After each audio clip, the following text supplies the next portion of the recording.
Hey guys, welcome back to another episode of our Wise Words book summaries. As you may have noticed, there's been a bit of a delay in getting this one to you, which we apologise for, but sometimes life throws a curveball at you and you've got to put everything aside so that you can swing back at it. Anyways, here we are, and today's episode is a good one. It slightly leads on from Shattered Assumptions in the sense that it looks at our assumptions about evil, what it is, how it manifests, and whether it actually exists. Roy Baumeister does an excellent job of defining what evil is and taking us on a journey of how relatively normal people can become what we consider evil. The process that he describes in his book looks at the root causes of evil, such as means to an end, egotism, idealism, and lastly, sadism. He then explores how these four causes can even occur in the first place, ranging from a loss of self-control to ambiguity in following orders and even emotional distress. Now, this book really is fantastic. It reveals a whole other side of conflict and tries to give the tools to see something from a perpetrator's perspective. Nothing is ever black and white. Instead, it tends to be a lot more complex than originally thought. Now, naturally, we probably won't do it justice, in which case, if you like what you hear, go and read the book. I 100% guarantee you won't regret it. Also, on another note, if you do like what you hear, go and give us a like or subscribe to our channel so that you can be made aware of when we next bring out another episode. Anyways, Behold Evil by Roy Baumeister.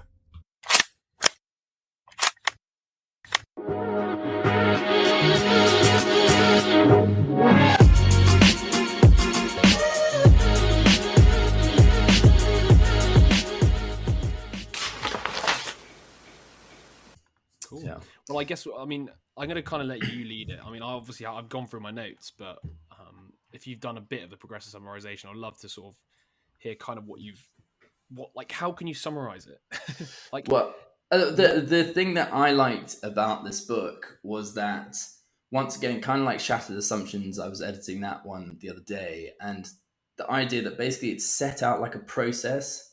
Okay. I can understand a concept much better when I put it in like a kind of story, in a sense. Okay. It's like, this is how it starts, this is the middle, and that's the end.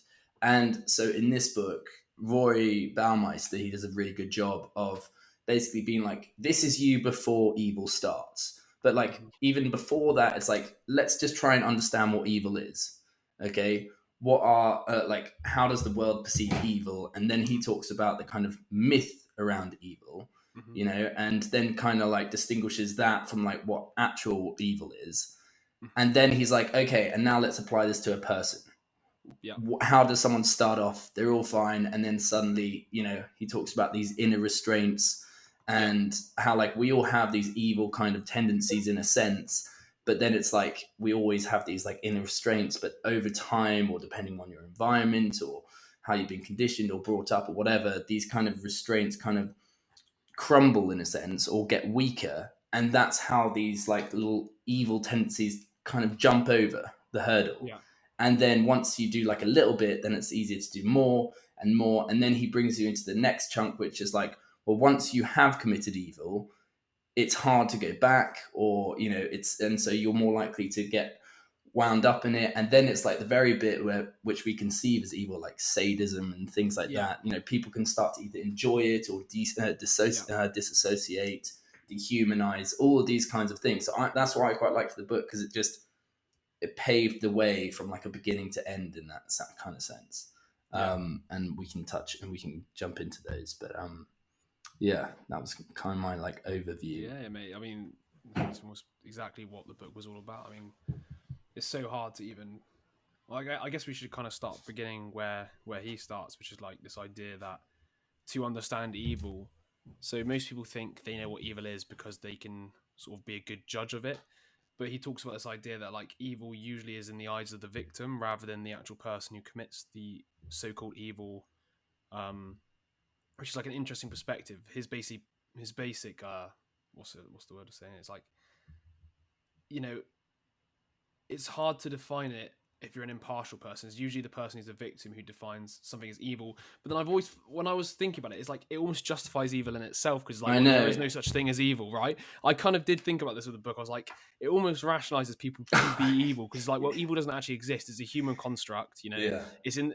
I guess that's not his real argument. His argument was, obviously there is things that are really bad that happen to people, and that sometimes I think his point is you can't always side with the victim, because the Yeah. victim always, well, not always, has sometimes a part to play in the atrocity that happened to them. And I thought what was quite interesting as well is how he, how evil has sort of manifested itself. What did he say? He said it manifested itself across the world in like the same sort of myth. So like this idea of evil came across in every single human society, even though they were like apart. So like, you know, Eastern sort of philosophy and religions have this idea of evil as well as the West. Yeah. Which almost reveals something I think he was saying about our own psychology, about how we think about.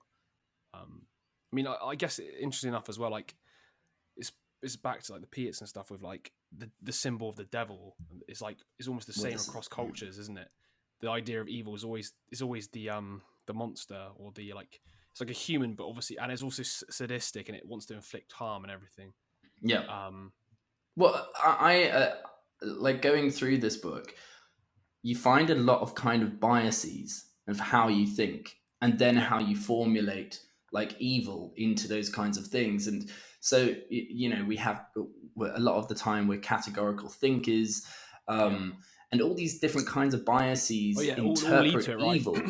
Yeah, so it kind of makes sense in a way that like different cultures over different times kind of perceive the same kind of things, because we all have very similar biology in that sense.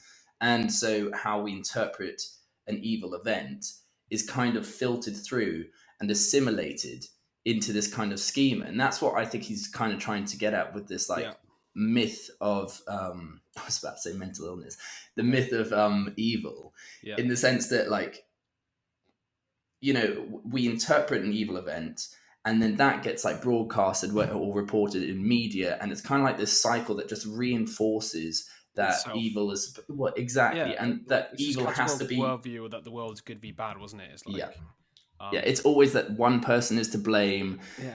When in reality, he talks about in the book that like most crimes, first of all, escalate from like a retaliation.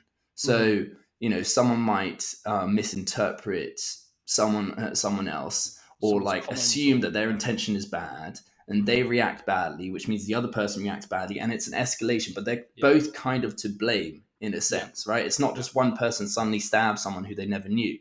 And yet those are the kinds of stories that come across, that it's very like spontaneous. There was no reason to it, no justification, or like, and it separates. It's the asymmetry, isn't it? It's like the victim always thinks the person who committed the crime against them, or committed the evil, so to speak, or like, is there another word that's less strong as evil? I guess evil is because it's violence. I guess something like that. Is always the person who's being committed against you thinks the person who committed the evil is all intentional. Yeah. And whenever you do something, right, but I can't remember what the bias is called. There's like a psychological bias, and it's always to do with like you attribute intent to other people, and you attribute situational forces to yourself. So, for example, if you were like turning up late or something, you'd be like, "Oh my god, it was like traffic. It was like the situation I was in." Whereas somebody else did it, you'd be like, "They're perpetually late. They intentionally came late," or whatever like that. But it's interesting how that bias in itself can lead to this stronger image of evil. Because if you believe somebody, let's just say they did something to you and it hurt your feelings, if you believe they did it intentionally, therefore they become somebody who's intentionally hurt you for their own pleasure or gain, and therefore this myth of evil starts coming about. So this is it, and you can apply this to shattered assumptions, because if one of your assumptions is that like, you know, the world is benevolent and the world is good, and then suddenly you find out that someone doesn't care about you, and they wanted to achieve something, so you're now a victim of whatever means they used, then it kind of breaks that assumption, right? And so, like she said in her book, that weirdly, like rape victims almost get ostracized because people don't want their assumptions to be corrupted, almost calibrated to the real world that actually exists. And so they hold on to these ideas that evil is something that just like, that's a really good point. Like, they're like, well, what's it like? They sort of deny the fact they might have been raped or whatever, because they don't think that somebody out there exists. Yeah, exactly. Like, committing that sort of thing, right? Because I was about to say it's rare, but it is quite a rare occurrence, I would like to think. Obviously portrayed in the news a lot, but in terms of like people, I don't know any. And I'm not saying that doesn't exist. Once again, it's just like it's not as common as people I think it is. So I guess people do when they finally hits home nearby somebody they know. It's just like, oh fucking hell, it's a bit too close to home, right? Like you see it in the videos, you see it in the stories, but when it actually affects somebody you know, then it's a bit like, oh my god, like exactly. what's going and then on? You're like, fuck, like It's you know, actually that's real.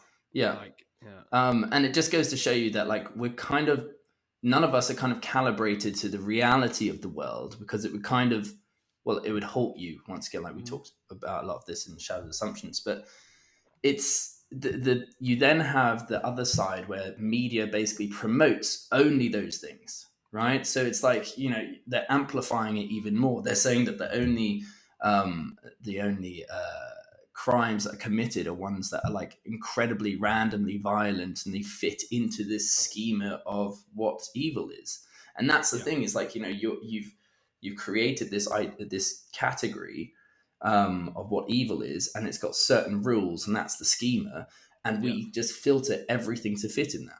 You know, we don't accommodate, we assimilate, and then it's like everything has to be seen through this kind of lens. And then I think it was a good quote in the book where he was saying that, you know, history is basically from the victim's side, because the perpetrator is assumed that they're going to lie in order to reduce responsibility and in order to reduce guilt.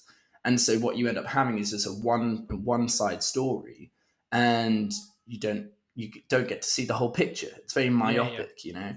Yeah, especially if it's framed in the evil sort of what's the word?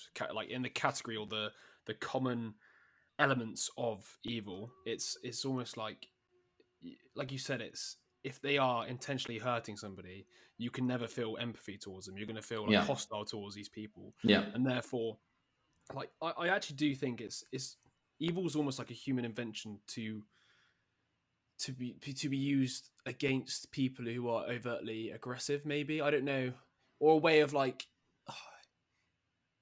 what's the word? Like it's like social ridicule, isn't it? Really, if you claim somebody is evil, they can never really come back from it, though.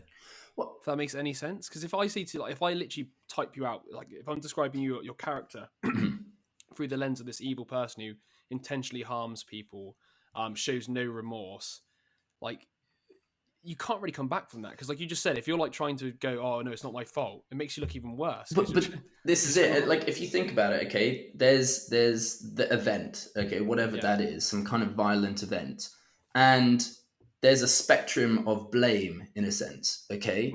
Either it's someone, and you know, the more you go this way, the more you push it onto the other person, and so by doing that, you kind of align it with this myth that, like, you know, if I put everything, if I make the perpetrator seem as bad as possible, all of the blame goes onto him. There's absolutely no responsibility, you know. And it makes life a bit easier as well, because you feel good about yourself, because you're the good, naive victim who's, you know, come across evil.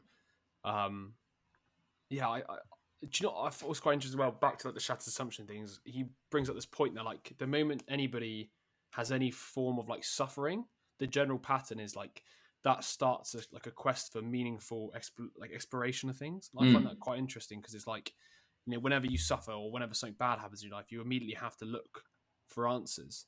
And this is where, like, depending how you're looking for answers, these things can slide into your mind, right? Like, one of the easiest ways to answer the question of like, why did this person do a bad thing to me? One of the easiest answers is just to be like, well, they did it purposefully. They did it to hurt me. And then in that way, you then end up feeling better about yourself, because you're the one who's purely been victimized here. You feel like self-righteous that you should punish this person and get revenge. But there's other ways to interpret it, right? Like, something bad happens to you, can then be like the classic shattered assumptions, the people who take some responsibility for their own behavior.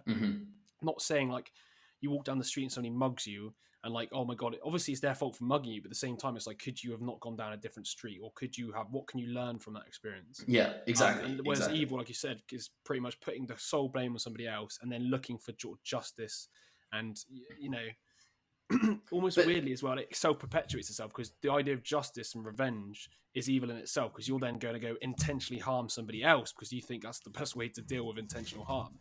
So it almost perpetuates itself in a weird way. It's like, well, I think that's like a perfect tie into his idea of like the magnitude gap. That idea that there's a discrepancy between the importance of the act to the victim and to the perpetrator. So, for instance, a victim is going to see the act as central to them, right? So, like almost an egocentric point of view that it must be because of them. But for the perpetrator, and we'll get into reasons why people commit violence in the first place, but normally the victim is not the sole reason.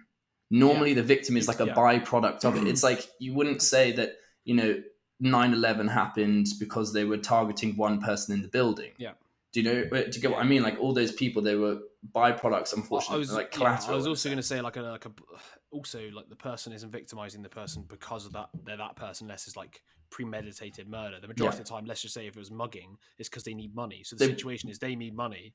They don't care who you are. They're just going to get your money, and they don't care. Like it's not because it's specifically you. It's just you happen to be there at the wrong time. And then they tend not to think about it as well. And then obviously, like you just said, it's these people who like downplay the actions they're taking because for them, it's like they can rationalize it. They can be like, well, I was desperate for money. I was going to live on the street. I've got a family. I've got kids. And for them, it's just like, it's something they had to do or something they did. And it's not like, it wasn't that specific person that they care about. Whereas the specific person it happens to is obviously like, it's all about me. My worldview is now damaged. Because they lose more than the perpetrator gains. And it kind of like I made a link in my notes that it kind of ties in with the loss aversion thing. That's the idea that basically, if you were to lose £10 or gain £10, the loss is more impactful, even if it's the same amount. It's like, so I feel like people, when they lose something or when they're the victim, they're much more worse off in that sense. Well, of course. And this kind of manifests in like he was doing a lot of studies whereby how perpetrators and victims talk about an event. And it was just interesting about like how a victim will perceive it. So, for instance, a victim that was had a traumatic experience, years ago, will kind of relate it to now, right? It will still be related to their present self, whereas a perpetrator will bracket it in time. It's like, oh, well, it happened back then. That's it, and it's a different perception of the same event. Or like kind of riffing off that because it's the same event, obviously, like you said, it's he was talking about that, wasn't he? Like where one of them has a lot more detail, one of them kind of like minimalizes their part to play. They kind of reduce the memory. They don't want to remember it. But then I'd also argue the reason why that is because in the moment they rob or they commit violence, they know they're going to do it. So there's no surprise to them. It's a bit like the shattered assumptions. Their worldview has not changed because they were always going to rob you or you made them angry. So they have a reason for it. Your worldview is completely shattered because you believe somebody couldn't do what they just did to you. And I would say that's probably the sole reason for this gap. It's this idea that you've been completely shell shocked because you had no idea or could have predicted this to happen. Whereas the moments before I did it, I'd already predicted it because I was going to say you could then go into the argument about free will and stuff, but before you do that act, you kind of know what you're doing. Like for them, they're not shocked, I guess. But then I guess this is where the scope for people, people who like completely lose control and like end up killing somebody or whatever, and they're shocked. That's probably because of that reason. It's like they're not a murderer, but they've been driven so much into this like insanity that they kill somebody, then they're shocked themselves because and it's all to do back to this central assumption of like, has your worldview, could you have predicted that? Are you now unsafe? It's almost like the survival mechanism. It's like what trauma is. But think about it. Like there's survival is at stake. And there's like there's like a pre and post way of dealing with something, right? Like if you're about to commit a violence, then you kind of either psych yourself up or like you emphasize certain things other than others. Whereas if you were to do it, let's say someone lost their shit and murdered someone by accident, or well, it wouldn't be by accident, but if they murdered someone out of rage or something, then their post way of dealing with it would be like rationalizing it, justifying it, dehumanizing, these kinds of things. So you have this kind of pre and post way of like, dealing with violence, which we'll get into more. But so that still links together with like this idea that, I guess if you had committed that and you didn't believe you could commit it, you'd then be suffering. So then you go exploring for reasons to why you did it. It's always the same. It's like the same mechanism, isn't it? Really? Yeah. Exactly. But yeah, it just goes to emphasize the fact that like, we perceive it very differently. And I think like what going on your point just then and what we talked about last week with shattered assumptions is the idea that it's accumulative. You know, Okay. if you're slowly doing something, or like you're preempting something, then that's fine. But when it comes as a shock, you don't have time to suddenly just like, oh, that's fine. You know, you don't have time to get No, over and it. that's why you have to spend so much time decoding it post the event to Exactly, try and because figure it's a out. massive It's shock to all the yeah. system. You know, It's your almost body's like not ready for it. the whole concept, not the concept, the whole purpose of the traumatic experience of the human immune system is like Yeah, learning how to deal with something that completely threw you off, yeah, and then to like try and warn you not to commit the same. It's like a really quick heuristical approach. Your body goes, right, okay, that was really scary, so we need to like reinvestigate that / avoid that situation again yeah, because you almost died, because it doesn't know the difference between almost dying and actually dying. Like, if you yeah. know what I mean? Exactly. Because to that, the complexity and the scariness of like almost feeling like you're out of control is almost like dying, and therefore it records that experience to be like, yeah, don't do that again. Be really scared of that same sort of stimulus that leads to it. But yeah, I Yeah, think what was quite interesting as well, like, because he likes in this book as well to sort of take the sort of common assumption and flip it on his head, a bit like when he's like, to understand evil, you don't actually have to go to the evil people. You have to sort of go to the victims and find out what's common within the victims, or see it from the perspective of not just the victim, sorry, but the perspective of the committer of the crime. And then he talks about this idea that, you know, most people think that it's people with really low self-esteem who are the most violent, and he's just like, that's completely not the case. yeah, And this is back to the shattered assumptions as well, like this idea that if you have a really high self-esteem and you believe you are something you're not, or something bigger than yourself, and somebody comes in and undermines that, you have a lot more to lose than somebody who's got no self-esteem. yeah, Somebody who's got no self-esteem, you take the piss out of him, he's already deflated as hell. yeah. And I thought that was a really interesting point, because It, that was a it lot to really it. interesting. I like an Yeah, inflated self-esteem. Yeah, because you're going to come across what a lot more people who don't see the world as you do, or don't see you as you see yourself. yeah, You know, of and like course. you just said, if that Almost, undermines in you, fact, do you know what? Everybody would never see you but the way you see yourself, because it's naturally, impossible to. naturally, unless they have like some, you know, And they yeah, adore you for some even, reason. and You also know? just to clarify, even you seeing yourself, because everybody removes all the negative stuff, Yeah, everybody keeps all the positive stuff if they can. yeah. That's the only way to keep, you know, almost sane, to be honest. So yeah, but I guess it's then the people who are more attached to that idea of themselves than others. But this is what I think, like, a really interesting point that he was saying is that because you end up being above your like calibrated self, or what you would if you had calibrated yourself, you're hypersensitive. Mhm. You're more sensitive to people that, you Well, know, might undermine you, yeah, and so you end up because I guess interpreting the social sensitivity is cues wrong. just due to the fact that you're so different to the actual reality. If that makes sense, like it's Yeah, like, you know, why is it that, you know, a completely different pH scale of like acid and alkaline, when they come together, there's like a big explosion. I'm pretty butchering that, because there's such a big difference towards the reality. That's why it's more sensitive to the change, or yeah, whatever, right? yeah. It's the same thing. If you are so much better than you think you are, and people remind you that you're not, there's such a high amount of scope for change, that Exactly. of course you're going to respond badly to somebody slating you or saying something bad about your reputation, Well, or something that you don't see yourself as. exactly, because you see Makes yourself as sense. better than you actually are, and yet someone doesn't. And so Ooh, then when they have when like you're in a social situation, you're going to it's you're going to it's a misinterpret threat, that isn't it? basically. No, but like, if you Yeah, think about it from a biological perspective, if you think back to the shattered assumptions, whenever something doesn't meet your sense of control and the way you see the world, it's classified as a survival threat. yeah. Because it's the whole point of like trauma and like and this sort of idea of being able to predict things, right? The moment it doesn't fit, it is a survival threat. So no Yeah, wonder if in my head that these people respond that way. yeah, But it's interesting on that note. Self-esteem, or high self-esteem, was actually one of the four root causes of evil. I yeah. think, wasn't it? I think it was the first one he mentioned, like high self-esteem, which is not something that people think about. But then if you actually really think about as well, like let's just put like King Jong-un and despotic leaders, they always tend to have a really grandiose self-image.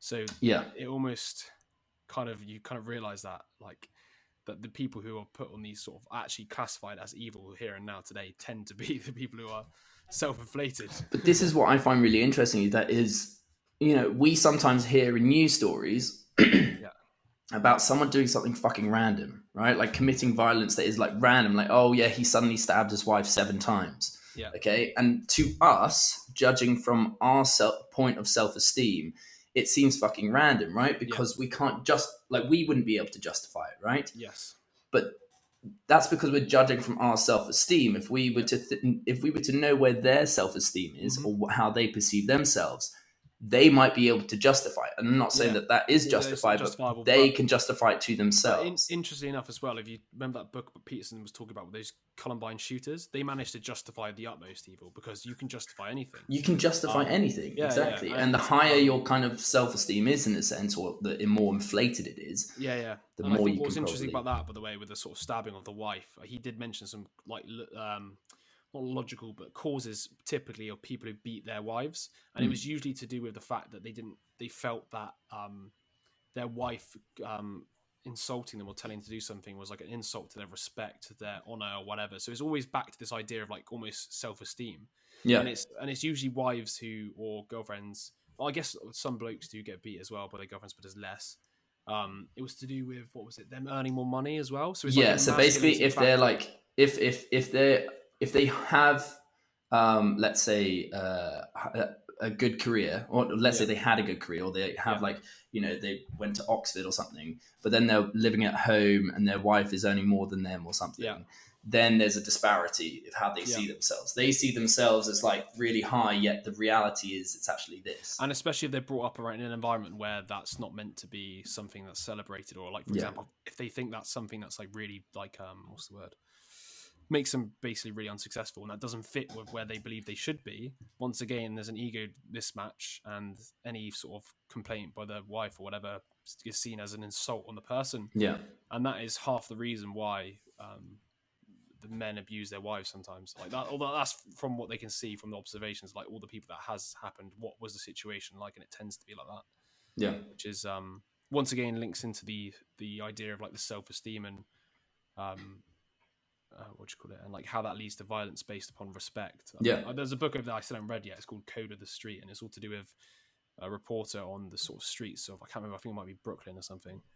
Talking about why gang violence happens. It is all to do with respect. Oh yeah, which is interesting in itself. I want to read that one actually at some point. And it's exactly less about material goods, and it's more about social status and more about like the hierarchy and people's egos and all this sort of thing. It's really quite interesting. Yeah. Yeah. All right, I'm just trying to.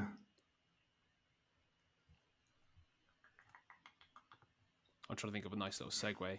We've got so many here. I mean, we could.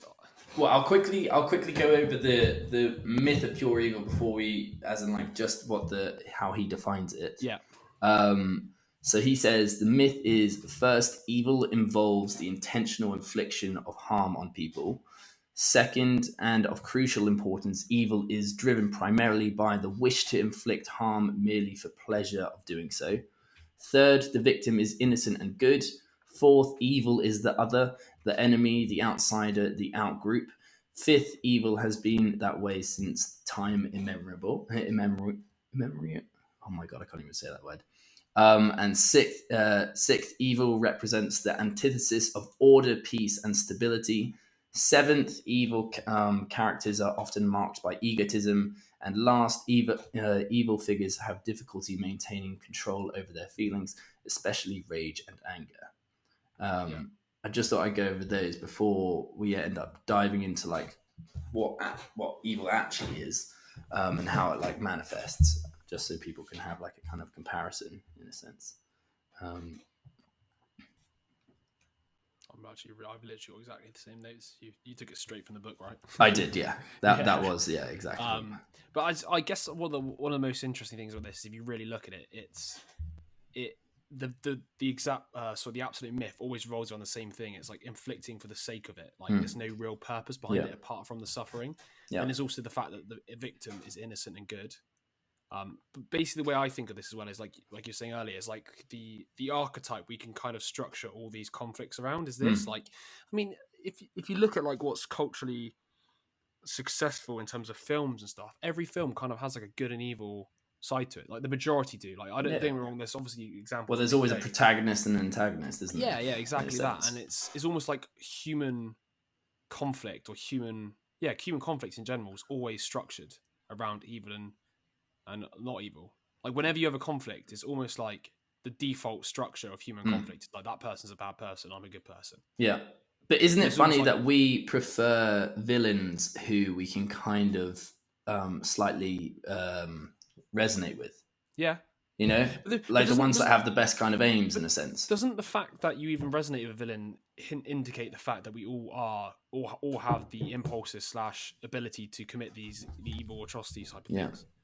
Um, But also that it's more complex. I think this is the Yeah, thing that it's- he's yeah. trying to get across, is that the myth is very simple. It's certain. It's easy to say that there's one person responsible, the other person was completely victimized, and then and he ticks all of these boxes. It's easy to do that, especially when you're portraying something or reporting something on the news. Yeah. If your average Joe blogs is trying to, and you want to get his attention, it's much easier to have a really simple reason for it rather than something that's really complex and both people are to blame. And It's really quite interesting because it reminds me of the fraud book, that book I was reading, like the Lying for Money or whatever. Because basically it started with, the way that book was structured was, it started with individual fraud. It's like fraud to me, to you.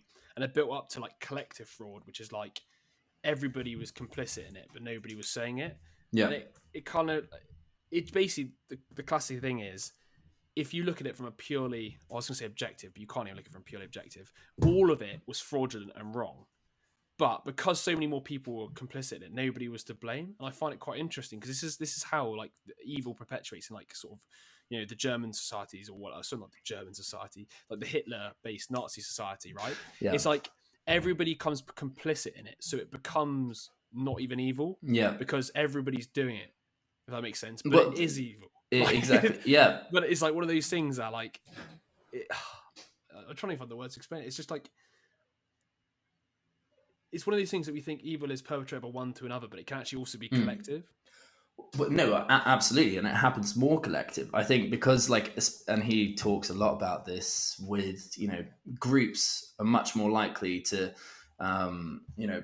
propagate evil in a sense, because first of all, let's say what you think you believe, others will justify it as well.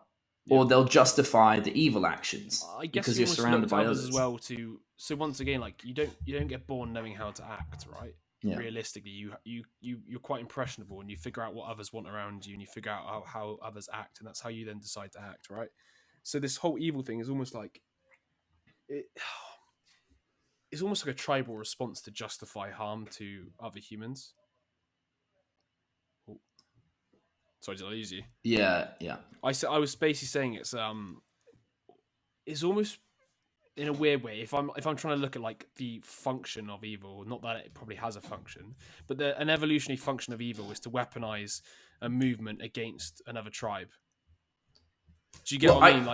It's almost like a survival mechanism to be able to place hate and aggressive impulses on somebody to then commit the ultimate act of killing them.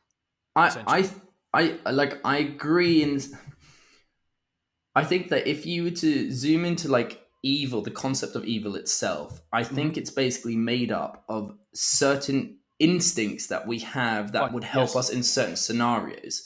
And the way that I would relate that, so I finished that Against Empathy book. Yeah. And the thing that I took away is we're all born with empathy, but it depends how you use empathy that determines whether it's good or not. Okay, I could use empathy to understand how you feel and what your weakest point is, and then target that, right? So that could be used for evil. That could be used for evil. And I think evil is like a bunch of these different kind of instincts that get shaped and molded, and also especially with the accompaniment of inner restraints and stuff. Yeah.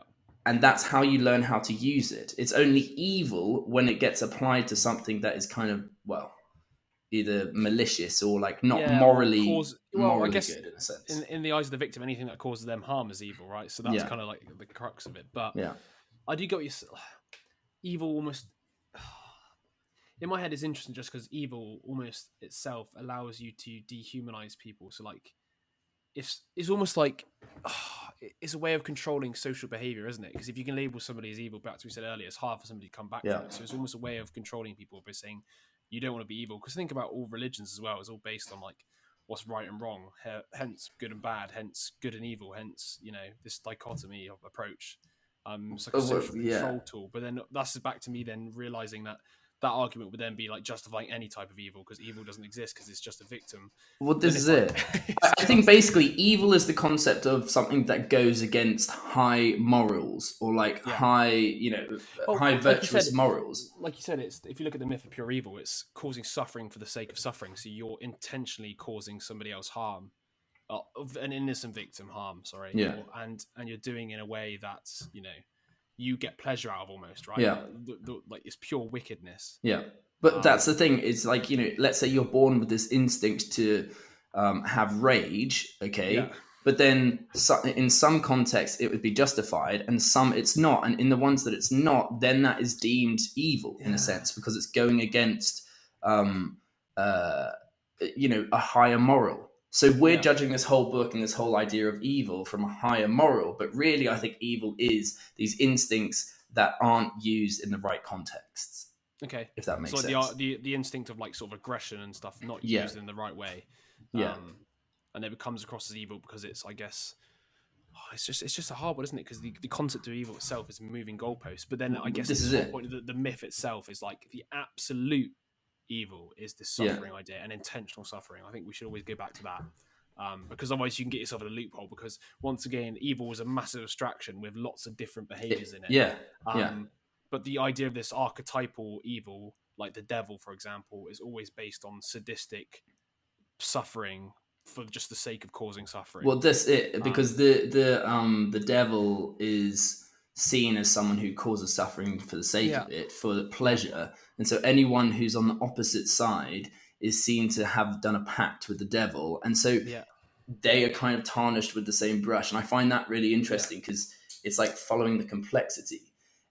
Because we think so categorically, we're like, oh, you're in the same thing as the devil, which means you have the same associations, which means those associations have the same associations. And it's like, straight away, you're just branded as like, it's just interesting as well because like back to what I was trying to say earlier about this like idea of conflict. Whenever there's any human conflict, I just thought this idea of good and evil always manages to pull itself out of the cage.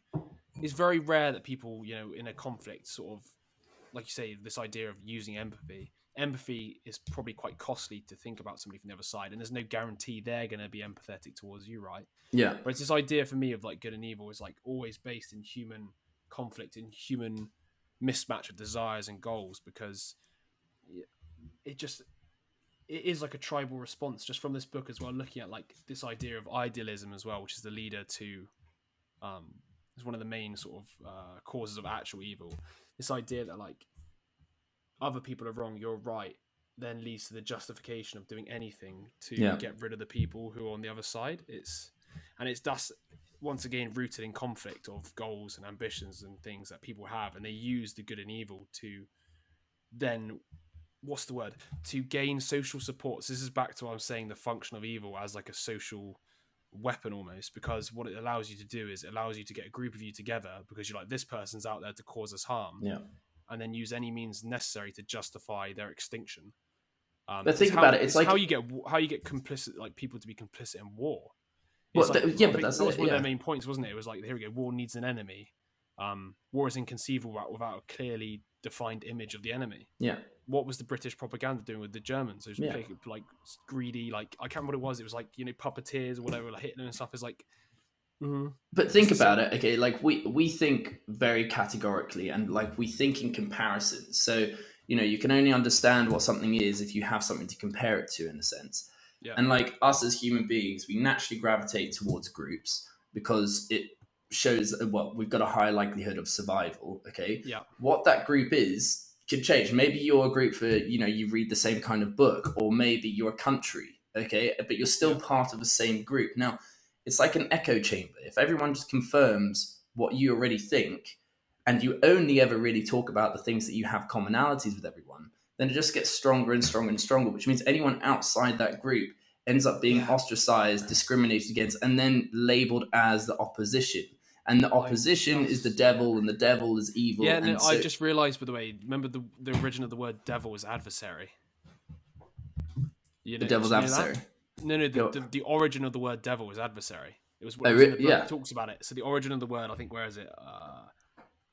is it? Yeah, Russell. So this is Bertrand Russell notes the original word devil comes from the meaning of adversary, which is really interesting because I'm just free thinking. Then I was thinking like this idea of like when you have an adversary, they become the devil. So the devil manifests itself in any adversary, and this is kind of back to my point when you have a proper conflict with somebody and they're your adversary, they do manifest the idea of the devil because you're trying. It's almost like. Well, it's your like anchor to what an adversary is in a sense. Yeah. Well, you know? like you said, because like the default is they are intentionally trying to stop you from doing something. They're intentionally causing you harm. You seek revenge.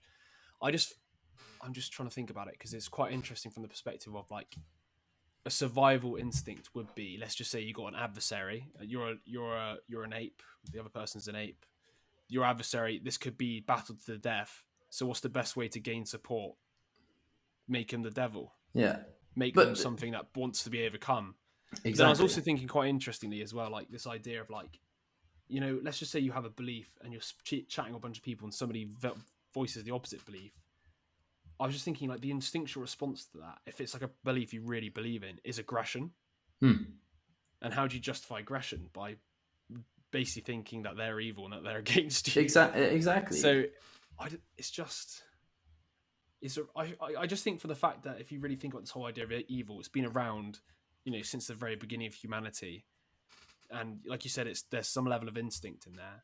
I think a lot of that instinct is based on that survival instinct, and it's then gets channeled into aggression. Yeah. And then the use of the concept of evil is therefore used to gain social support to take down the evil, if that makes sense. Like whenever there's an adversary, like the idea of like Nazi Germany is just like the adversary on a massive, widespread, and the adversary being, I guess, everybody who wasn't the Aryan race. But like this idea of creating a group and then going against them is like almost core to human beings. Like it's just that tribal instinct, isn't it? Yeah. It's the us v them always becomes. And I think he mentioned this, by the way. He was talking about as well, like any society that starts going like big on differences is running the risk of becoming about evil. Yeah. Because the more you like exaggerate the sort of differences in opinions, the more you're creating this artificial adversary, let's just call it. And that adversary, if it is the origin of the devil, then grows into being the devil over time, because you just constantly reinforce that it's your group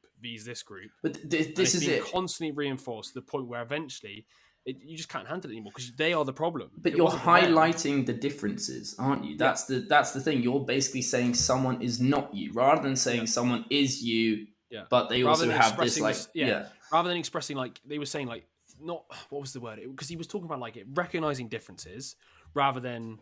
Was it removing differences? I can't remember. He's trying to make a point where, like, if you can recognize differences, you can kind of all get along with it as long as, like, more of like an empathetic approach. Whereas more of it's, I think they were talking about this movement towards like trying to remove any differences or not acknowledging differences exist in the first place and actually cause conflict. Yeah. So the whole adversary thing, that wasn't in the book. It was just I was thinking about it and because I think we've been thinking about good and evil for a long time, where it came to like I just thought like the seeds of conflict are in between every single human relationship because there's always different goals. It's like the book on Bad Men, I haven't read it yet, about the sex differences. The reason why there's sexual conflict stuff is because girls and boys have different sort of desires and goals. And then it's the same for like life and society. Like we all have different goals, we all want different things. Therefore, conflict is literally at the root of humanity.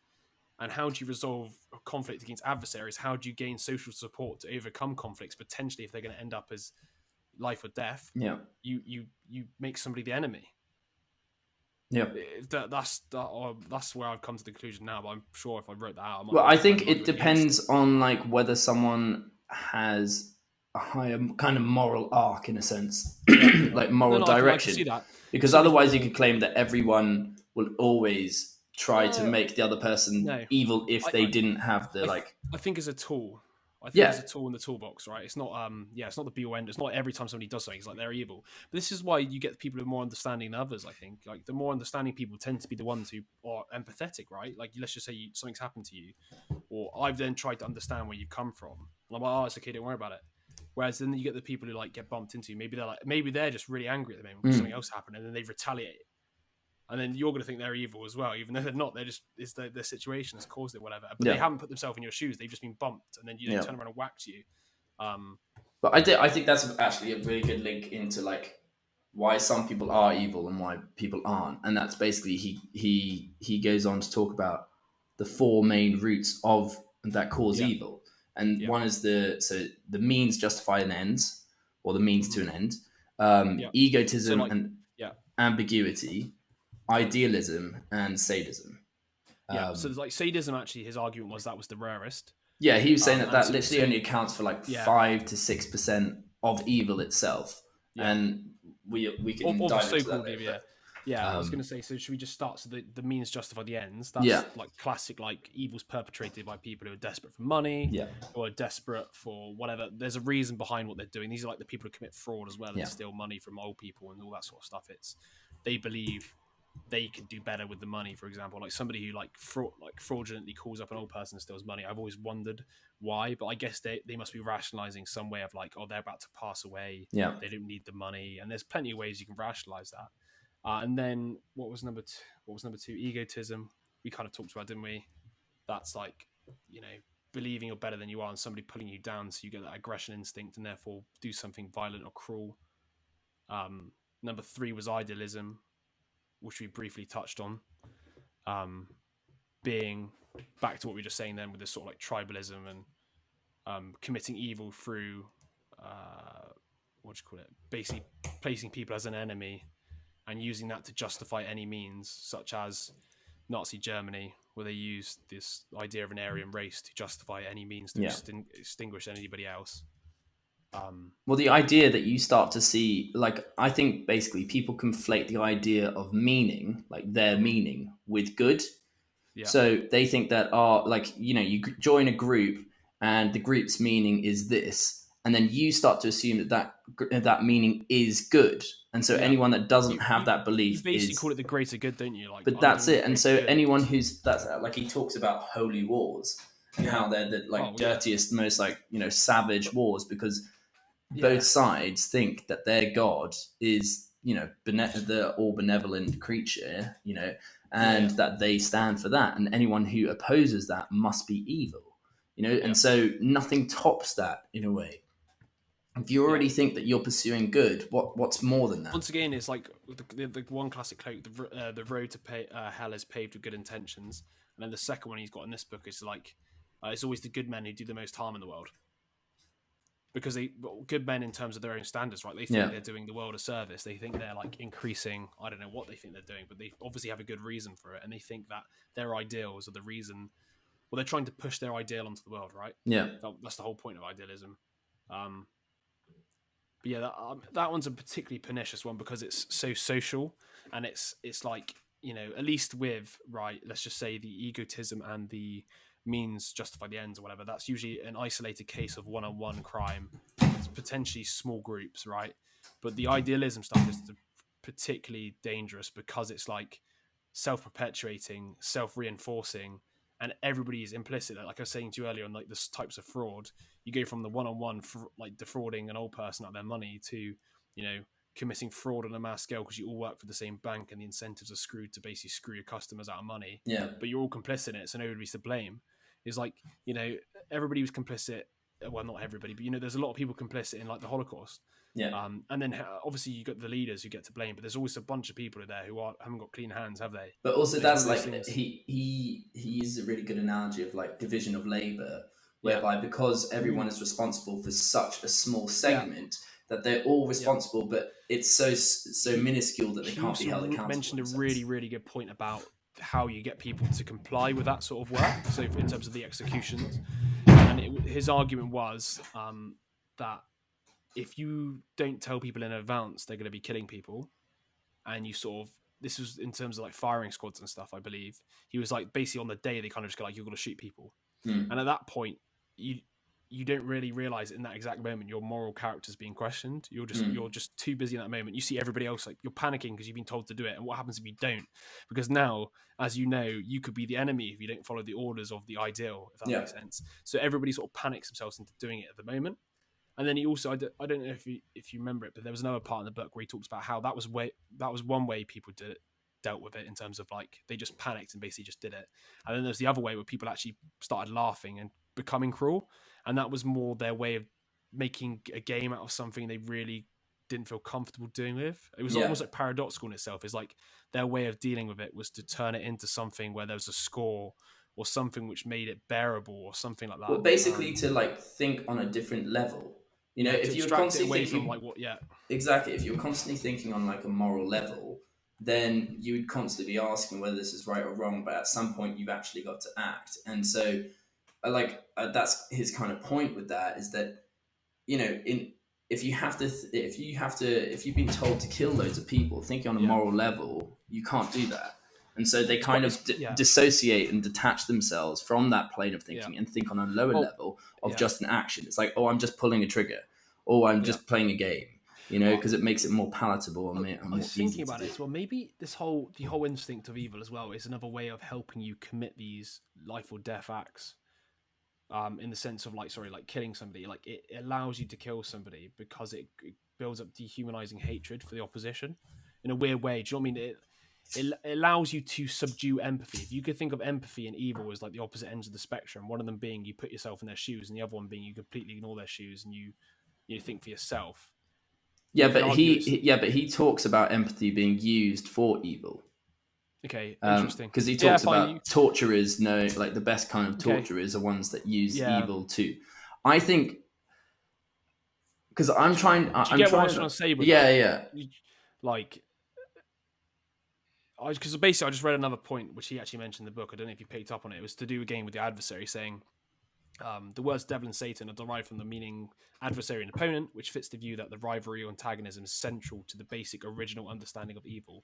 Evil is located in the group that opposes one's own group.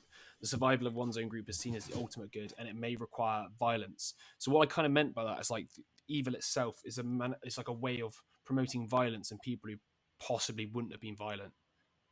So like it's a way of getting people who aren't violent to be violent by creating an ideal that they hate to destroy.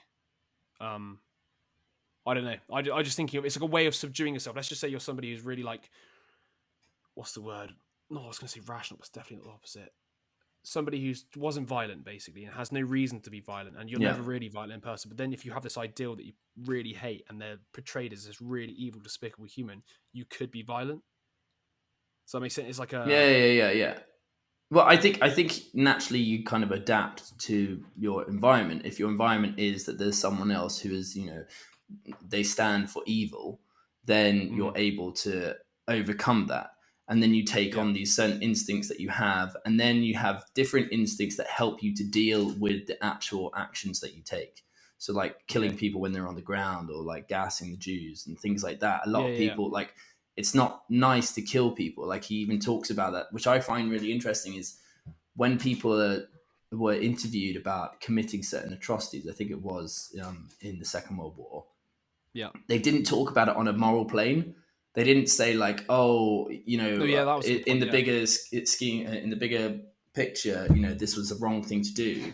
They talked about it on a biological level, and they were talking about like it was just physically revolting. Like my body was like repulsive, and I couldn't, I felt ill for like a week, everything like that. And it's kind of interesting. That's kind of ingrained biologically in you. In terms of what do you mean, like sensations rather than morality? Well, as in like, because he talked about what was it? It was shooting past. I think there was like a German term for shooting past, whereby people wouldn't want to shoot someone, and then when they went to do it, they would actually like one thing that's actually pull the quite gun interesting away. to think about it. Like, there's so much of that stuff that probably went on that you never really hear about, because obviously you only hear of all the stuff that actually went on in terms of all the killings. You don't hear about all the amount of people who probably missed shot because they couldn't hack it. Yeah, if that makes sense, because I would have thought that's going to be a lot more than people think. But also, you wouldn't hear about anyone that went against an order in a sense, because, of course, like he talks about that with groups and what you just said just before, whereby the main goal of the group is to keep the group alive, right? And so they were talking about betrayal, and betrayal being the worst sin. I think he even said that in like Dante's book, it's like the lowest realm, like the 12th lowest. I can't remember the worst, basically the worst thing, because the devil was the first original traitor. That's the idea. And so, you don't want a traitor going off and diminishing your goals, your group's goal. Yeah, I was gonna say, and also Dante's Inferno talks about like the That's seven the levels one, of yeah. hell, and the traitor was referred to as the very bottom, right? But yeah, Yeah, like you said, that's he was the that. Yeah. original traitor, the original adversary, or whatever. I'm still like, this adversary thing has got me like shook a little bit, because it's quite interesting as well. If you just think of history, there's a historian here saying each purge is supposed to be the final one, so like i.e. a war, after which peace and harmony were expected, but inevitably new enemies were found and new purges seemed necessary. I mean, if you look throughout history, it's just a continuous case of, and it's back to like, what was it? I think, was it the philosophy book I was reading? I think it might be. Or no, it was about the realities. No, the 7 types of atheism, where it was talking about this idea we believe in progress, but fine, we've got technological progress and mechanical progress, but in terms of moral progress, we're still the same old human But beings. so this, History repeats itself. Like, but I think what's interesting is, okay, you picture like a group, whether that's a country, whether that's, you know, a tribe or whatever. The group has a goal, but if that goal is not originally kind of a template of morals in a sense to give you a moral direction, yeah, then what you end up having is your goal, and then you kind of assimilate morals into that. So not all morals go on morals that fit top, your only goal. the morals that can The morals back that it fit your up, goal. right? Yeah, yeah, only the morals Exactly. that fit your goal. And Yeah, that's why you end up having, like, you know, Nazi Germany that has this goal, and then they can justify it with certain morals, but not all morals. I think, quite interestingly, on that sort of note, if you think of society as a big abstraction, you'll probably think of it in the wrong way. It's actually a bunch of collective groups of people all channeling individual collective goals. Like, Yeah. a company is just a collection of people all trying to achieve the company's goal. So actually, a society doesn't exist. It's a bunch of loosely interconnected groups of human beings all trying to achieve different goals. Yeah. And that's why the whole idea of like privatization and sort of, you know, what's the word, state-based influence is needed, because otherwise, if you let one get too far of another, and also that it's why the more I think about it, the more this idea of, you know, people who can pull strings high up becomes more and more interesting, because I do think there is a possibility for it, because there's a bunch of people who make a lot of decisions, who have a lot of power. Let's put it that way. And But also if you look through history, power has always been the we could say kept what? they're also kept blind of the overall picture. If you've got if your job in like the division of labor, or like, you know, in a car factory, is just turning some screws, you never get to see the finished car. If you think about it as well, right? So this is back to like why I left my last job, wasn't it? It was like, in the sense of, like, you got a sales team who are selling something, and if the company doesn't produce what they can think they can sell, and you're selling it anyway, is it immoral to sell something you don't believe in? And this is what I mean. You get like this is back to the fraud that I was talking about, like the banks, where they were selling, the banks basically, the leadership basically gave everybody a task to sell this much of this particular service, and it turned out the service was a fraud. But there was no collective like realization that what they were doing was wrong, because the morals weren't set. The morals were based on what the goals of the organization were, which were to make more money. And if you start reading around the books about bankers and what happened in the 2008 crash, is even more ridiculous, because they are the worst like people you like in terms of evilness. They're literally up there, because they're just all talking about losing clients' money, and they don't care because they still make money. But and this, it's like, the morals come second to the behavior, which the behavior is set by the incentives. And that's why Charlie Munger always has said that the power of incentives is, like, every time he thinks about it, it's just he's flummoxed by how much more powerful it is than he thinks, because it guides everything. Yeah. Like that's why I think the morals are set after the incentives. Like, which is the wrong. It should be vice versa, in a sense. Yeah. Because that's you have to look at like systems in from like a moral perspective. Yeah.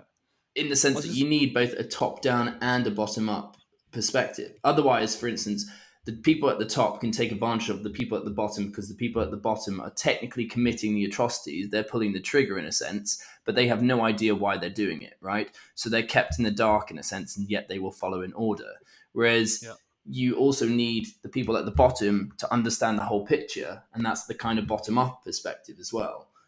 So that it keeps the people at the top accountable, because they're the ones that are pushing through this kind of agenda or narrative or whatever you want to say. I think you need both. I fundamentally believe that, like, and he even said this with the like erosion of religion, that we don't have these higher moral purposes anymore, that we don't ever feel like we're being judged, we don't ever feel like this or that, and so we act just in accordance with ourselves, which is basically selfish gain in a sense. I would say it's definitely a propensity for it, especially these days. especially if the incentives are set up to be all about selfish gain. Because when he was talking about the means justify the ends, oh, fuck, do I always get that wrong? The end justifies the means. He was saying like the means will taint the result, you know, and so like no matter what your result is that you want, if you use bad means to get there, it's going to taint it. And he even talked about like what was it, Hiroshima and Nagasaki. And he was like, yes, okay, so it was in response, and it was in fairness defense to evil in a sense, or at least that's what we think in the West. But it kind of tarnished it, you know, in a sense. It was like you killed 200,000 innocent people in a way, you know. And it's kind of, that's the whole idea, is that, you know, you can try and have these means, but it needs to be morally okay to get there. To be fair, we're both talking about like the same thing, I think, with the idea that like I guess actually no, it's slightly off topic, but it's kind of the same. It's to do with this. He was talking about this idea of like using ambiguity to get people to do things that are morally reprehensible. In the sense, I'm trying to build on what you're trying to say, which is similar to what I was talking about with the companies as well. Like you can make ambiguous the commands, it might make it seem like it's less immoral because it's like you can read between the lines, you can justify it. And I think a lot of law is built to be, as much as they say it's meant to be clear, it's meant to be pretty ambiguous. Fluff talk. Most people would never be able to read a contract and actually understand it. But like that's half the reason, isn't it? It's the ambiguity but like even like it's the same in the companies. They might be ambiguous, saying, "Oh, you need to do this, but you could also do this," and they'll just say it in a way that they haven't commanded you to do anything, but you've kind of got the instincts of like, "Oh, you're now allowed to do whatever you want," in that sense. But you end up resorting to either rumor or like false dictatorship, in a sense. Like it provides the perfect opportunity for you to resort to either a mainstream view or an authoritative view, or like, and not think for yourself, in a sense. If there's ambiguity, it's like, oh, I'll just do what everyone else is doing in that sense. It's interesting as well. Like, I love that idea as well of the authority and just basically saying, I've done that because I was told to do it. And that's almost where another bad example of evil / immoral behavior comes, because like, well, I was only just selling because my job was to sell. So I sold something that doesn't work to this old person. I sold this broken car because, you know, it reduces responsibility, doesn't it? It's my job to sell, you know. It's a way of reducing responsibility. Responsibility is probably a key idea, isn't it? Really, if you don't have the responsibility, then you can commit what you want, because it's like there are a lot of people who almost use that as an excuse.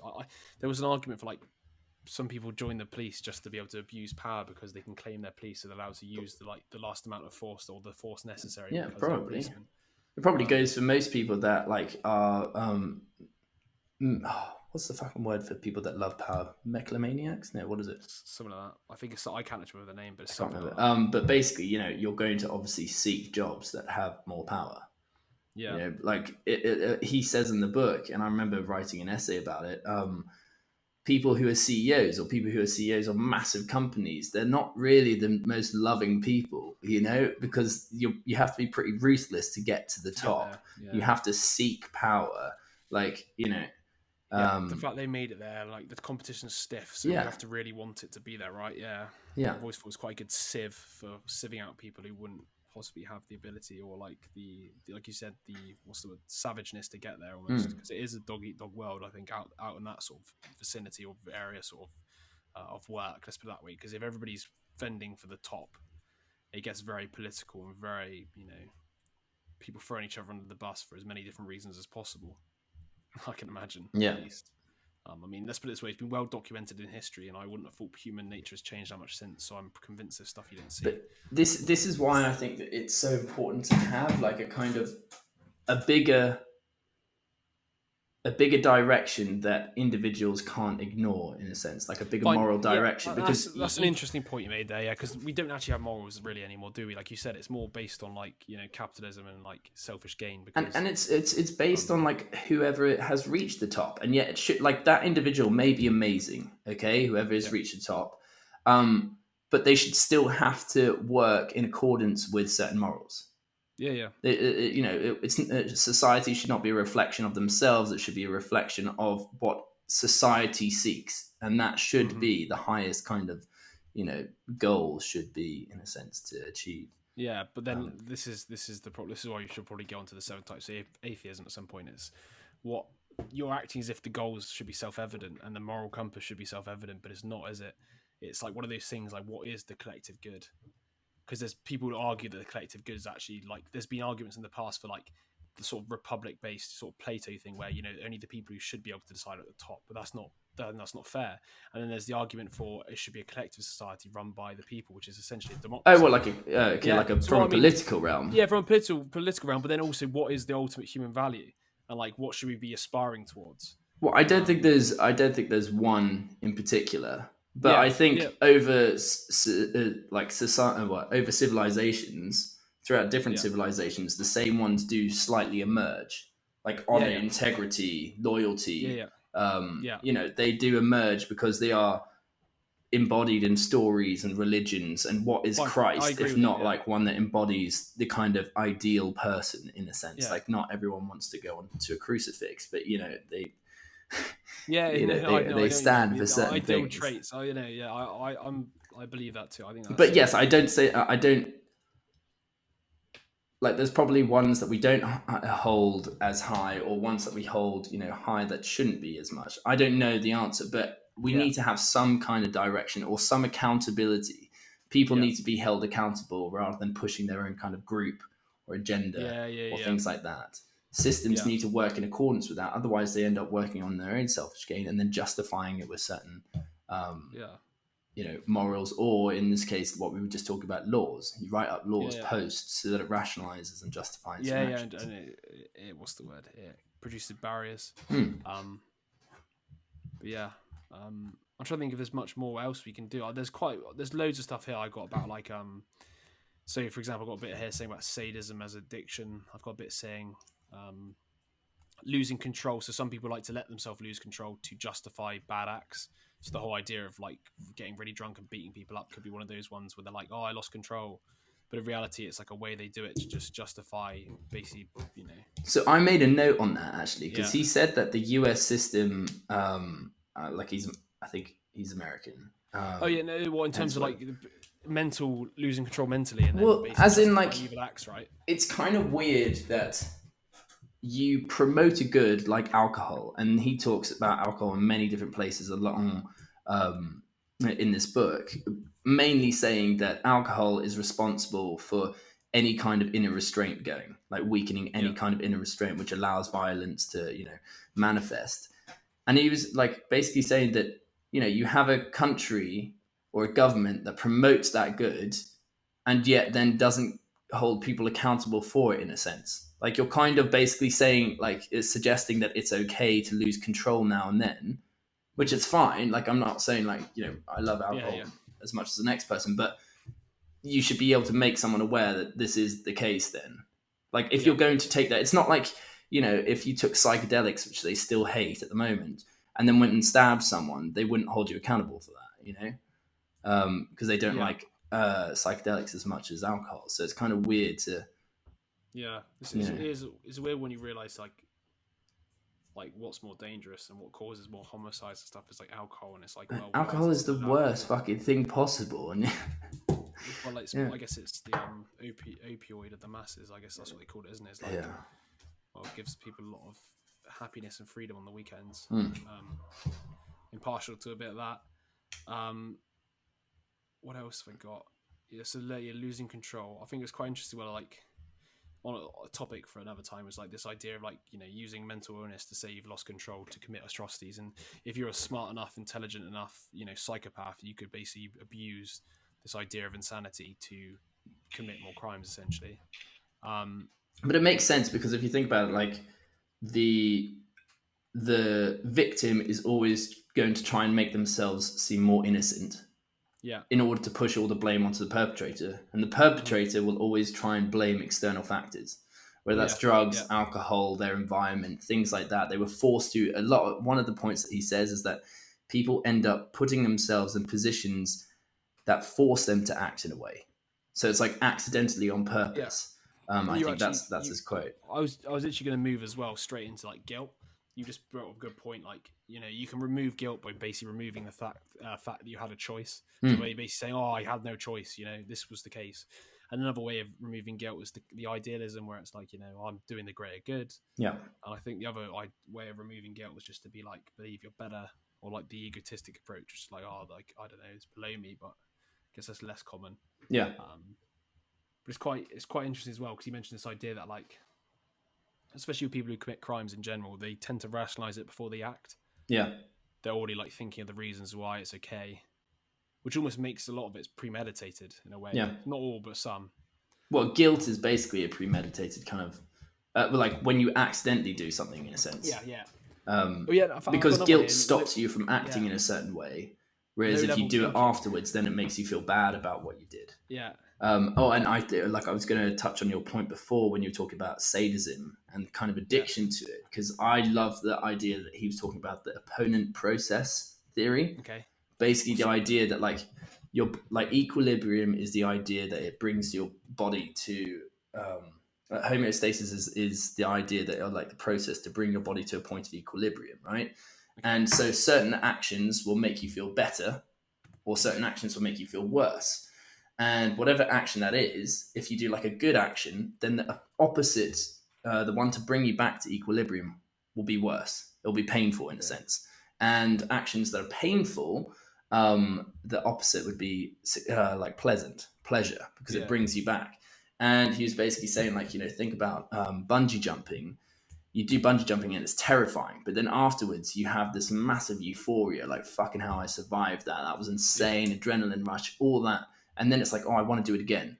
And he kind of says the same thing with like killing people, or anything, especially if they're like power hungry, because they do something that's kind of revolting, and then they kind of feel empowered, and they're like, holy shit. It's like Ted Bundy was somebody like that, wasn't it? I remember him saying like it like got worse and worse the way he killed or raped girls. And but the thing is, had to get more and more exciting in a weird way for him. Exactly. And because the original action gets easier, but it loses its pleasure. So you want to do something more over the top, because then you still get that pleasure when it comes back, when it brings you back to equilibrium. Which I found, so interesting, actually. It would kind of make sense that you're chasing after like the higher high, so to speak. Yeah. But yeah, that's so I think that's everything I've got, mate. I don't know if you've got any more. There was so there's much. So much more, like in terms of like depth. Like we talked about rationalization of guilt. So what? Yeah, I think we've covered quite a lot, to be fair. And we've also added our own sort of thoughts on it. Yeah. I think basically the idea of this book is that you try and get clarity on what actual evil is, not the myth of evil. Try and separate the two, and then he talks about the roots of evil, why people become evil. And then how that actually occurs. And how you have all these inner restraints. It also makes you slightly, it makes you really think as well about. And this is not to sort of, there are people out there who are properly evil, but it also makes you kind of empathize sometimes with people who might have just made a mistake. Obviously, it always depends on the situation. I guess that's half the point of the book, was like, really depends on the situation. Yeah.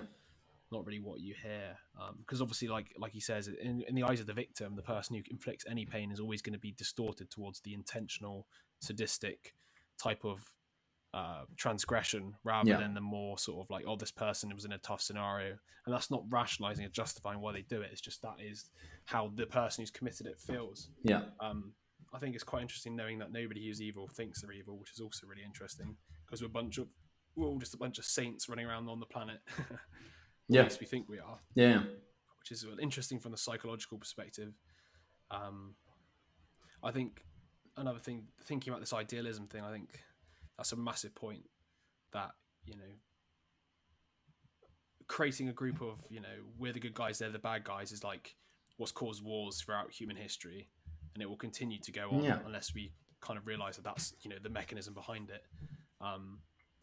And it doesn't particularly take a rocket scientist to sort of realize that this stuff still exists. But you can understand how dangerous that is, in the sense, like, you could apply that to science as well. Yeah. Like, okay, you're talking about religious wars where it's fought on the premise that something is evil, but they don't have proof. And now it's like, okay, you have proof, but Yeah. once again, you know, science isn't all just like 100% right all the fucking time, and yet someone will as I was take. reading this book, and this is like this is the 7 types of atheism. We're gonna have to review it at some point because it Yeah. literally was using this argument saying, you know, we got rid of religion, but we haven't replaced it No. because, I mean, some of the scientific discoveries have become a religion in itself. So like social Darwinism and the idea that, you know, there's an ideal state of humanity, for example, like the perfect human could exist, was what led to Hitler. Yeah.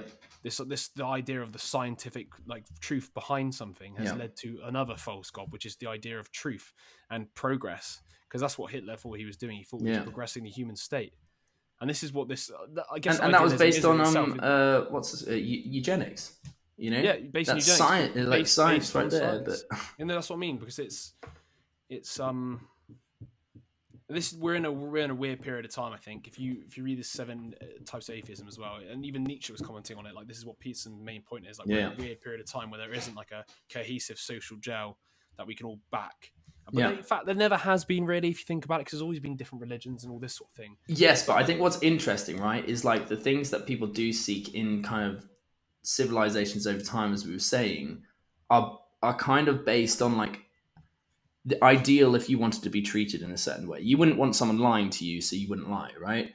So these things, they're kind of come from feelings and emotions in a sense, like what feels good, like but you can't relate to that with like a scientific theory. It's not like, I feel good about eugenics. Like, you know, this is literally what we spoke about the other day, wasn't it? In terms of like science can't give you values and how to act, and this is one of Jordan Peterson's like main points. And the more I think about it, the more it makes sense. Like, science can't tell you what to do and how to act. That's the place of human emotions and, you know, values, and like the whole point of the Christianity and Christ in general is this idea of an emergent ethic that people have negotiated over loads of years.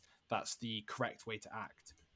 But that's what we were talking about the other day with all the gods and how they kind of abstracted to this one from polytheism to monotheism. In order to like get this god that stands for all the kind of traits that we deem over loads of civilizations and loads of different religious wars. And like, in a sense, you could say that a war is like, you know, you tackle someone, like you destroy one kind of religion, then you take on certain little bits here and there, and it constantly grows and grows. But yeah, no, it's. I was just thinking of like, it's quite interesting how like I really want to watch that series American Gods. I've been thinking about it. Oh yeah, I remember you saying. Just thinking about watching it because of the idea of like replacement of old gods with new gods. Like, I don't know. I just find stuff like really weird that like Jordan Belfort, people like. I mean, I've watched The Wolf of Wall Street. Don't get me wrong. I see the movie and I quite enjoy it. But like, he's idolized now, and I'm like, he's idolized for what? For being a massive douche, and stealing loads of money off people, and he's all. He literally is the symbol of greed, or symbol of like power and greed. But this is really quite interesting because this is back to like, are human beings good or bad? The fact we all can resonate, as maybe more so as blokes and girls, the fact we can resonate with him is interesting because it shows we have that side to us that we're like, oh, that excites me, or that is something I'd want. Like, you kind of get what I mean? Because that's why people idolize him. There's no other reason for it. Yeah. Well, this is it. But I think, like, you know, you're always going to have this battle between your selfish impulses that that are literally like genetically ingrained. Okay. We all want, you know, sex and survival and food and shelter and all these different things. Okay. And yet the means to get them, once again, we have to create a system or a society that holds you accountable to certain ways to get something. Exactly, it constrains the seven sins almost. That's the way I'd put it. Like, because every specific motivations. Otherwise, you end up with a society full of greed and lust. Yeah, otherwise the society would break down because everyone would just follow their selfish impulses, and you know, they kill their next door neighbor to have all their like, you know, goods and stuff. Like it, fabric of society would erode. Yeah. So you're always going to have that battle, and that's why you have to have kind of systems and societies in place that have these kind of higher moral goods that hold people accountable. Make them kind of act as a collective in a sense, because we're not collective. We want to be a collective creature, but we're like, you know, we are social animals, but at the heart of it, we're always going to pride ourselves over anyone else. It's the breakdown of like localism into like globalism, in the sense of like, beforehand you were in a tight-knit community. You couldn't really go anywhere. You couldn't communicate with people across the world. So you were just in your local area and you all just had your own local vicinities. But now we're in a society where you communicate with anybody. Yeah. I don't know. It's become, like Peterson said, there's a lot of revolutions going on at the moment, and I don't know how it's going to all turn out, to be honest. Yeah. I'm convinced it's going to step back like I find what's quite interesting in reading the history of the philosophy. It's like there was an age of progress, like with the sort of the Greek sort of Roman times progress, and then we went into the Dark Ages. And the reason it's called the Dark Ages is because we went back into sort of very religious thinking. So we went from like scientific progress back to completely religious thinking, because I don't know, I can't remember the exact reason, but then we came out of it again called obviously the Enlightenment period or whatever. Yeah. It just goes to show once again that this idea that human progress is consistent or consecutive. It's just not the case. We're at a precarious, I think a lot of people are scared of it. I think we are quite at a precarious position where we're in danger of I don't know what's the word, losing a sense of, I don't know, not self, but it's just getting chaotic, mate. I think that's I think that there's this like forceful movement to try and make people one giant collective and get rid of their kind of individual identity in a sense, but you can't get rid of it. It's like, I associate to you because we went to the same school. That's a group, so you can't make everyone the same kind of group and get rid of everything, every kind of tie. And I think it's interesting that laws and rules will be put in place that treat everyone exactly the same, even though they're someone from St. Ives is going to be completely different from Edinburgh. Do you get what I mean? They're going to have completely different outlooks, and yet you're trying to make them the same exact person. And I'm, obviously some people do have to adhere to the same rules, otherwise. No, I was about to say, that was the one thing I was going to say to you. Like, otherwise it's just saying favoritism to okay, these guys can do this and these guys can't. But my point being is someone who lives in St. Ives is going to have a completely different problem to someone who lives in Edinburgh. Their environments are completely different, and so it should be tackled on a local level rather than on a just treating them exactly the same. Well, I'll say we'll probably end it here, because I was about to say you could just walk straight into the decentralization, re-centralization issue, like how the States I think works better than the UK in the sense of I think we spoke about this before, like if councils had more power, it'd be better. Yeah. Because then they could solve the problems. They'd have more budget to solve the problems in a local area, instead of the government mandating who gets what, as a blanket. Yeah. I don't know. I just convinced it would better decisions be made if it didn't have to get abstracted up the hierarchy to the end. I don't know. So Boris makes decisions based on one-off comments, whereas you could have a group think, or a table of people in a local council who could argue and figure out the best thing to do. I don't know. I'm not convinced. But anyway, I don't even know how it bloody works. I'm just talking about it as if I know. So yeah. So there you go. Yeah, bloody hell. Called it there, mate. All right, yeah. So I guess that's a wrap then. That is a wrap.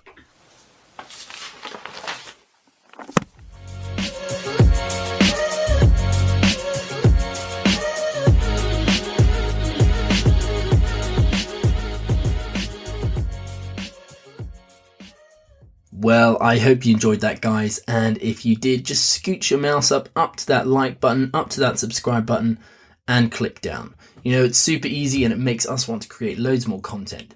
Also, we would love to hear what you're thinking, whether you agree, whether you disagree. Just leave a comment or DM us via our Instagram. Also, if you want to be kept in touch about when we next bring out an episode, just hit that little subscribe button, hit that follow button, We're going to try and stick to our schedule of one a week, but now and then we do get delayed, and so it might be one every other week. Next week, we are bringing out Rome Recap, a very short introduction of philosophy, and then we're going to go into Jordan Peterson's 12 More Rules for Life. So if that sounds exciting, we'll catch you then.